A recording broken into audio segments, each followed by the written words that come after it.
The Indianapolis 500 has been running for 109 years. In that time, they have had movie stars give the start command. They have had Olympic gold medalists. They have had country music legends, Hall of Fame quarterbacks, vice presidents of the United States.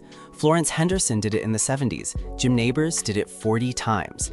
They have never, in 109 years, picked a women's basketball player as Grand Marshal. Until last weekend. And the moment that should have been a cute marketing footnote did something the Indy 500 has not done in a literal century. We're going to break down what actually happened and the demographic move buried inside the move. This is good basketball. So let me give you the number that ran through every marketing department in motorsport the morning after this happened. The Indianapolis 500, the entire IndyCar series, has for decades fought a brutal demographic problem. Average viewer age, 52. Audience, roughly 70% male. Younger viewers, female viewers, casual sports fans, basically nobody under 30 was watching. NASCAR, Formula One, IndyCar, all dealing with the same cliff. The audience is aging out faster than they can recruit. So you have a sport that needs young women, and you have, sitting in the same city, Indianapolis, the single biggest catalyst for young women in American sports in 25 years. The face of a WNBA franchise that increased local TV viewership by something like 400% in her first year. A player whose Instagram following is the size of every NASCAR driver's combined. The IndyCar marketing team did what any sane marketing team does. They went and got her. And here's the part nobody is saying out loud. This wasn't a sweet thank you gesture. This was the single best demographic bet IndyCar has made in 20 years. So let's actually watch the footage. Because the thing that makes this whole moment work is that her reaction was real. She is not an actress. She did not rehearse. They put her next to the cars before the race started, fired up the engines, and what happened next is pure television. Now look at that reaction. Specifically look at it. That is not a basketball player politely smiling for a camera. That is a 23-year-old who has just felt a 600 horsepower engine vibrate her chest cavity for the first time. The hands go up, the mouth opens. She looks at the camera like, what was that?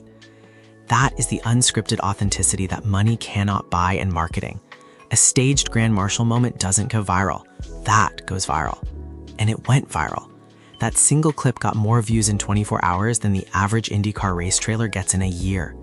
The marketing team's calculation paid off in the first 8 seconds. Here's the part that should scare every other major motorsport property. When she showed up at the speedway, the energy of the crowd was not polite welcome for a celebrity guest. Watch the response. Those are Indy 500 fans. Generally, older crowd. Generally, polite, motorsport traditional. The response to her was NBA tunnel walk energy at a racing event. That is a brand new audience signature. Here's the math IndyCar has to be doing right now. Average Indy 500 ticket, about $90. Average Indy 500 attendance, about 300,000 people. Female attendance share, historically about 30%. If her appearance pulled even an extra 5% of women in their 20s into next year's attendance, that is 15,000 new ticket buyers a year at $90 a piece who weren't there before. And those ticket buyers convert into hotel nights and concessions and merch. That single appearance, by the marketing math, might be worth 8 figures over 5 years. So we get to the actual moment. The Grand Marshal job, the one job, is to give the command. There is one sentence in motorsport. One. It is the most famous sentence in racing on planet Earth.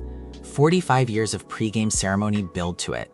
It is, drivers, start your engines. She had to deliver it, live, to 300,000 people in the stands, to a racing audience watching globally, in front of 33 of the most accomplished IndyCar drivers in the world. This is high difficulty. This is a moment where 95% of celebrity Grand Marshals stumble. They rush it, they say it too soft, they fumble the words.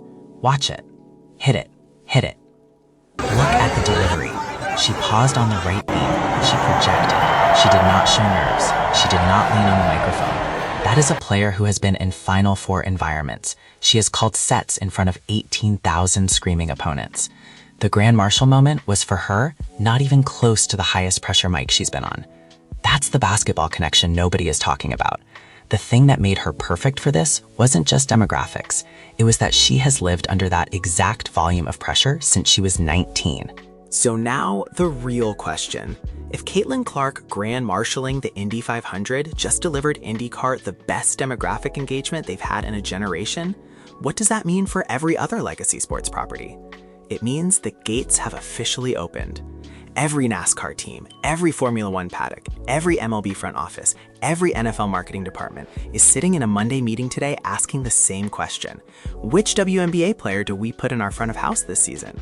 Because it's not just her, the economic case is general. Women's basketball is the fastest growing sports audience in the United States right now, and it's not a fad, it's a structural shift. WNBA attendance up 40% year over year. WNBA TV viewership tripled in 2 years. Caitlin Clark is the single biggest catalyst, but Aja Wilson, Angel Reese, Paige Buchers, Juju Watkins, Cameron Brink, they are all catalyzing the same demographic shift. The Indy 500 just demonstrated in one weekend that you can take that catalytic energy and transplant it onto a legacy sport, and the legacy sport benefits immediately. This is the playbook now. Watch every other big league copy it within 12 months. There is one more thing worth pointing out before we wrap. Caitlin Clark, the entire time she was at the Speedway, did not at any point make this about herself. She did not give a speech. She did not call attention to the historic nature of being the first women's basketball Grand Marshal. She did not give a TED talk about women in sports.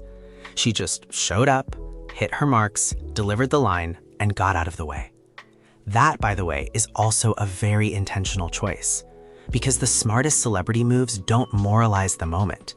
They let the moment moralize itself. You don't need a speech about being the first women's basketball player Grand Marshal at the Indy 500. The fact that you're standing there is the speech.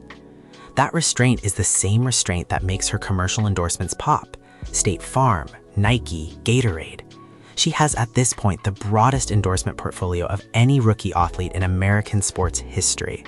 And it's because she lets the moment do the talking. The Indy 500 didn't just pick a basketball player. They picked the one athlete in America who could carry a 109-year tradition without making it about herself. That's the masterclass. So, 3 takeaways. 1. Indy 500 made the smartest demographic pivot in motorsport this year. Full stop. 2. The playbook is now public. Every legacy league copies it inside 12 months. 3. Caitlin Clark just added one of the most impressive non-basketball flexes any 23-year-old athlete has ever pulled off. 40 years from now, this clip will still be in highlight reels. If you want to see how this ripples through other sports, hit subscribe. We're tracking which league imports the WNBA playbook next. Drop in the comments who you think makes the first move. NASCAR, F1, MLB All-Star Game? I read everyone. We out.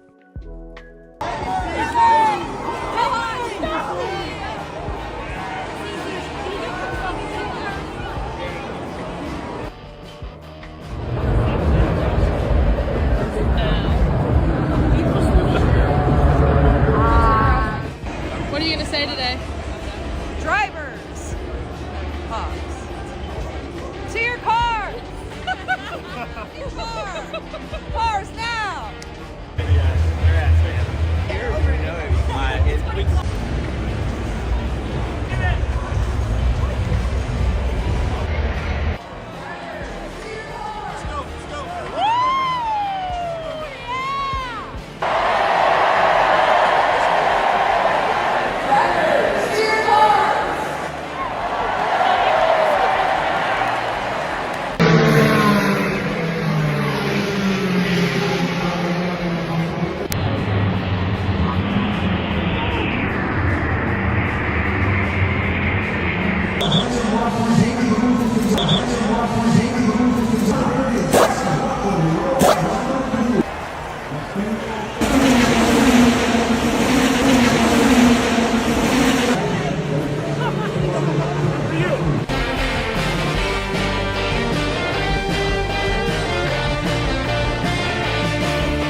Please welcome today's Grand Marshal, Gainbridge Brand Ambassador, and Indiana Fever Star, Caitlin Clark.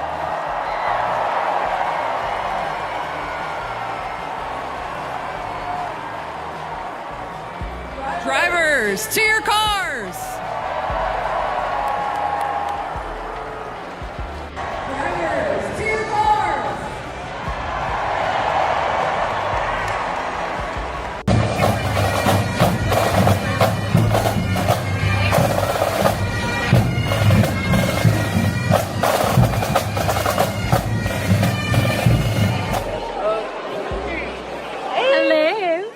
Hey, it's Caitlin. I'm here at the Indy 500 with all my friends. Excited to be here for the first time.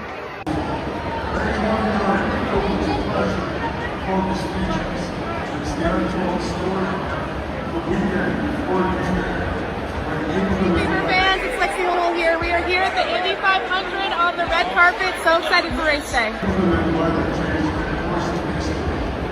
Thank you so much. Brandon Fraser, everybody. The honorary star for 110-20 of the Indianapolis. Thank you very much. We appreciate your time down here, your hard work. We're just excited to be back in the Lexi, is this your first 500? Second, I came last year. Second, describe the vibe, and I saw you checking out the track. What were you looking at with the race cars? Just got to see the cars, see them preparing, going through their checklist. It's really cool, really exciting. You can just feel the energy, the buzz. I mean, it's only like 8:30 and people are already here, so it's awesome. Obviously, you're an athlete of a different variety, but you must appreciate the race car drivers' athleticism and what they bring to their sport. For sure, we were just at the garages and kind of learning about the car, learning about what goes into it. And I mean, they're in 160 degrees, losing 15 pounds of body weight through sweat. So I mean, they're insane athletes. It's really cool just to see the lead up to this moment and this event. It's awesome. I'm picking Marcus Ericsson, wanting 2022. There's a reason he's right in the middle. I guess other people have the same idea. Okay.